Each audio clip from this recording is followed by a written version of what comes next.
Assalamualaikum warahmatullahi wabarakatuh. Video ini dibuat guna memenuhi tugas UAS mata kuliah media pembelajaran. Pada kesempatan kali ini, kami akan membahas tentang media pembelajaran gambar teknik. Sebelum itu, perkenalkan, nama kelompok kami yaitu Rahma Listianingsi dan Ratna Dewi. Dengan dosen pengampu, yang pertama Dr. Randes Haji Darlius MM MPD dan yang kedua Noprianti SPD MPD. Baiklah, pada pembahasan pertama yaitu pengertian gambar teknik.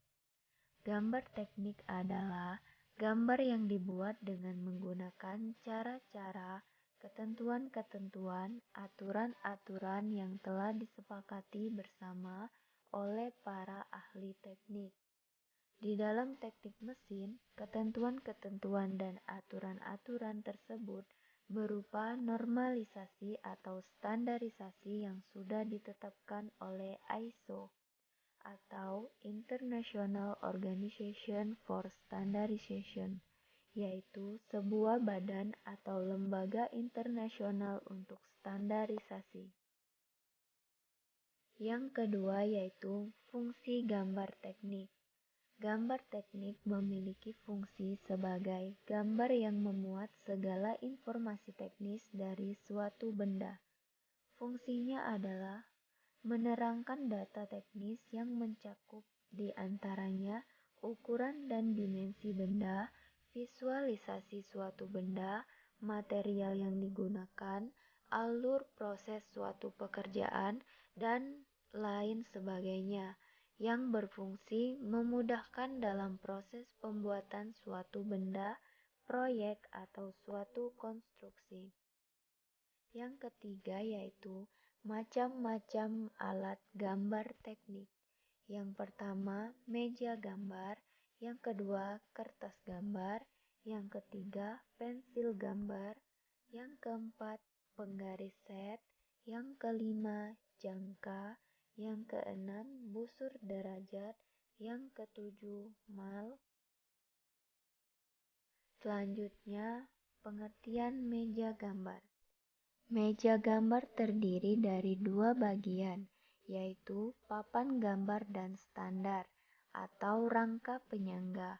Standar atau rangka penyangga dapat diatur kemiringannya sesuai dengan kemiringan yang dikehendaki oleh juru gambar. Selanjutnya ada kertas gambar.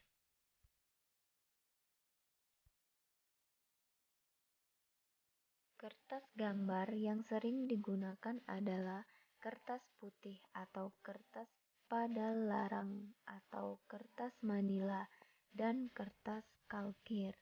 Kertas pada larang dan kertas manila adalah jenis kertas yang tidak tembus cahaya, agak tebal, biasanya untuk membuat gambar dengan pensil dan kadang-kadang juga dengan tinta.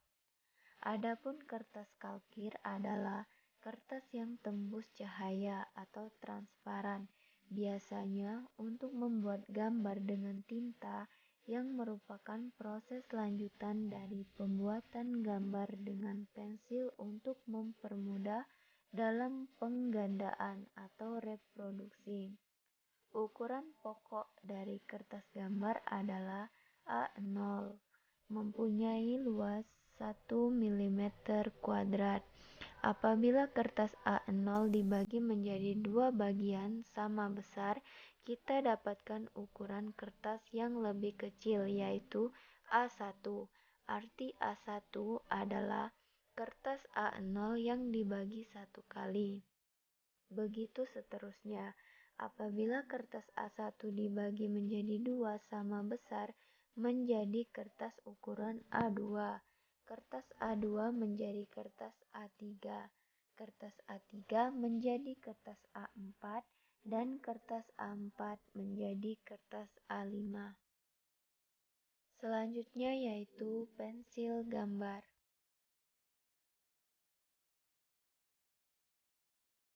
Untuk menggambar teknik, diperlukan pensil atau potlot yang berbeda untuk keperluan menulis, baik kualitas maupun tingkat kekerasannya. Biasanya, kekerasan pensil dicantumkan pada salah satu ujungnya. Selanjutnya, penggaris set.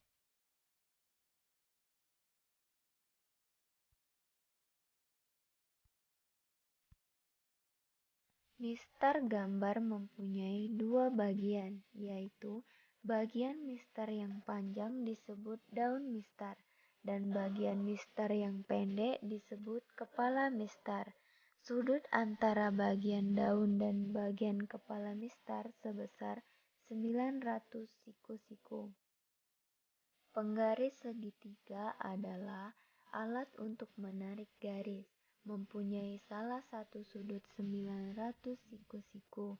Sepasang penggaris segitiga siku-siku terdiri dari dua buah penggaris segitiga siku-siku, yang satu bersudut 350 sampai 450 dan yang lainnya bersudut 600 sampai 300.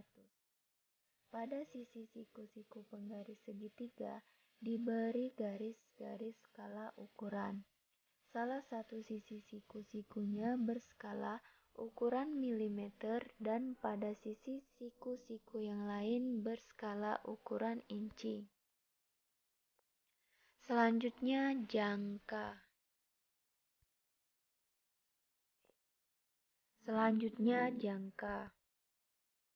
Jangka digunakan untuk menggambar lingkaran atau busur lingkaran. Biasanya, jangka ditempatkan dalam suatu kotak. Satu kotak jangka yang sederhana paling sedikit harus berisi sebuah jangka besar, sebuah alat penyambung untuk membuat lingkaran besar, sebuah jangka orleon atau jangka pegas, dan sebuah pena penggaris atau trackpen. Untuk keperluan meninta bentuk lingkaran, biasanya jangka dilengkapi dengan ring atau cincin yang berfungsi untuk menyambung atau mengganti mata pensil dengan rapido.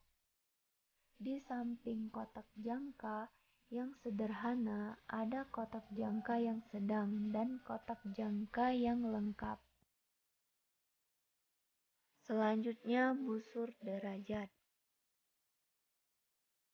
Busur derajat digunakan untuk mengukur sudut atau membagi sudut. Biasanya, busur derajat ini mempunyai garis-garis pembagi 00 sampai dengan 1800. Yang terakhir, mal. Mal adalah alat yang digunakan untuk membantu membuat bentuk-bentuk tertentu, terutama bentuk yang sulit atau tidak dapat dibuat dengan menggunakan peralatan standar. Baiklah, itulah saja yang dapat kami sampaikan. Lebih dan kurang kami mohon maaf. Kepada Allah kami mohon ampun. Wassalamualaikum warahmatullahi wabarakatuh.